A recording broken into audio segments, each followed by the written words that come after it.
कोणतंही दान सत्पात्री असावं असं म्हणतात। दानधर्म केल्यानं पुण्य मिळतं अशी आपली श्रद्धा असते।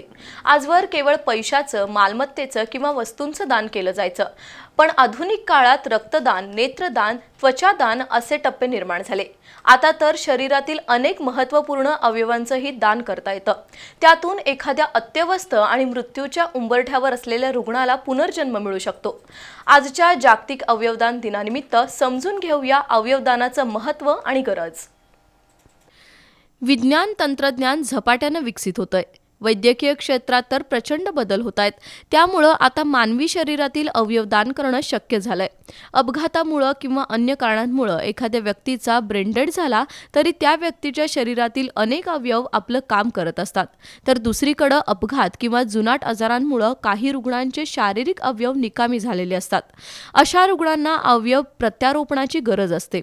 अशा वेळी अवयव दान चळवळ खऱ्या अर्थानं जीवदान चळवळ बनत आहे।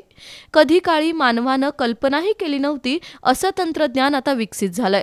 त्यातून एका व्यक्तीच्या शरीरातील अवयव काढून ते दुसऱ्या व्यक्तीच्या शरीरात प्रत्यारोपण करण्याचं तंत्रज्ञान जगभर वापरलं जाऊ लागलंय। सुरुवातीला रक्तदान चळवळ जगभर पोचली, त्यानंतर किडनी प्रत्यारोपण वैद्यकीय क्षेत्रात आलं, मग नेत्रदान चळवळीनंही जगभरात जोर धरला, तर गेल्या 10 वर्षात त्वचादानालाही महत्त्व आलंय।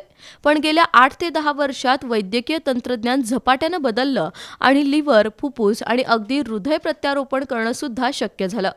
दुर्दैवानं एखाद्या व्यक्तीचा मेंदू मृत झाला तरी त्या व्यक्तीचे काही अवयव काम करत असतात। जेव्हा ती व्यक्ती बरं होण्याचे सर्व मार्ग संपतात तेव्हा मृत्यूपूर्वी त्या व्यक्तीचे अवयव दुसऱ्या गरजू व्यक्तीला जीवदान देतात। त्यामुळे एक प्रकारे मृत्यू पश्चातही त्या व्यक्तीचे अवयव जिवंत राहतात। शिवाय दान केलेल्या अवयवातून दुसऱ्या व्यक्तीला नवा जन्म मिळतो। यामध्ये जेवढं विज्ञान आहे तितकीच उदात्त भावना आणि मानवता आहे। त्यामुळेच गेल्या काही वर्षात अवयवदान चळवळ जोर धरतीये। आज जागतिक अवयवदान दिन आहे। अशा वेळी अवयवदानाचं महत्त्व आणि गरज याबद्दल आपण जागरूक असणं गरजेचं आहे। जन्माला येणारा प्रत्येक जण कधी ना कधी मृत्यू पावतो, पण अवयवदान केल्यानं खऱ्या अर्थानं गरजू रुग्णाला पुनर्जन्म मिळतो आणि एक पुण्याईचं काम होतं। त्यामुळे धडधाकट असतानाच प्रत्येकानं अवयवदानाचा संकल्प करणं आणि त्या व्यक्तीच्या नातेवाईकांनी त्या संकल्पाचा आदर राखणं आवश्यक आहे।